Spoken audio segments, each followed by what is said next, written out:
Hi Bo, this is your front crawl. We'll have a quick look at it and go point out a couple of things. Looks really nice. I like the arm recovery.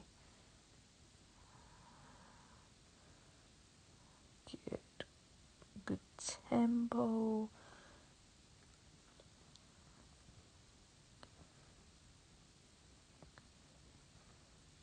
Good. Okay, so pretty good.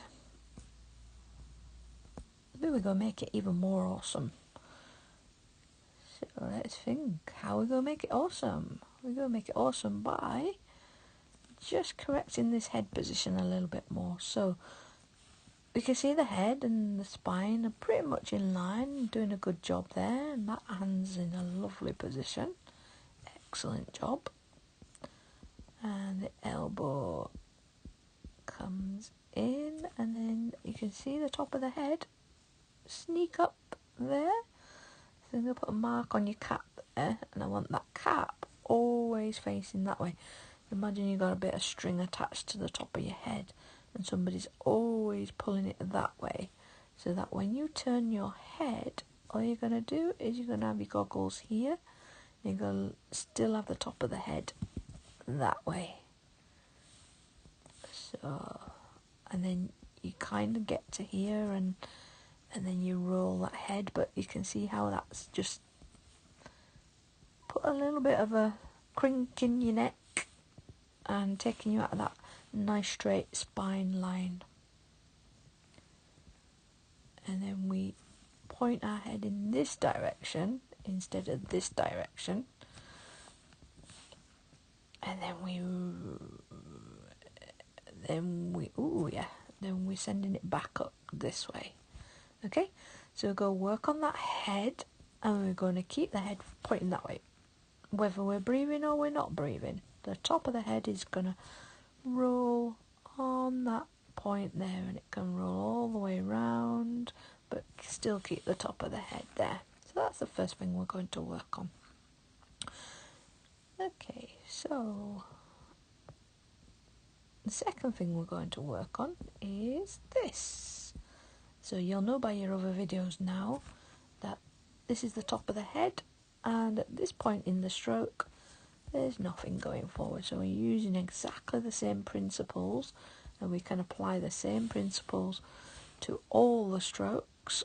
So we'd like you to leave this arm here extending, trying to get even more water under the water until we get this hand into this position. So we're going to bring that elbow further forward,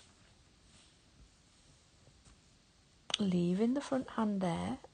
When the front elbow gets here, instead of flattening out, I want it to get a little hole in the water. Now we're going to go in that hole, and then the arm can go back at the same time. So it's called bend and extend. So this one will be straight and this one will be bent, okay? And at the point where this one starts to straighten, this one's allowed to bend. Yeah, so you're going to bend and extend. I'll show you that when you come next time.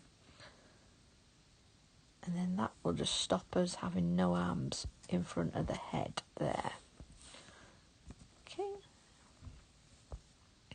so you can see this here. Look at this arm. So we can see the legs are a little bit wonky, but I want you to think about this arm here.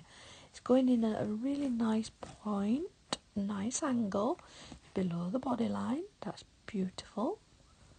However, look how far it goes back before we see your other hand come into the water. So that's a 96 degree pull back, and we've only got 140 degrees to play with. And that means that all this motion here has actually not sent you forwards. It's only the last little bit that's sending you forwards. And then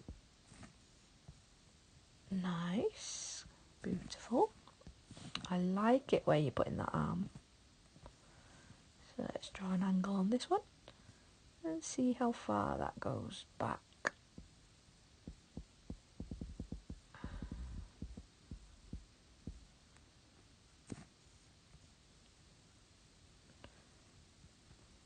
There we go. So about 60 degrees, so not as bad on that one. Okay, so that's what we're going to work on.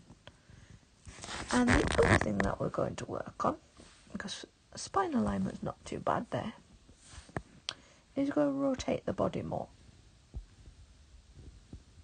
So that was a breath, but then look when you're not on the breath, you see how the shoulder and the hip comes up, and then go think about the legs there, staying nice and streamlined at the back of the body.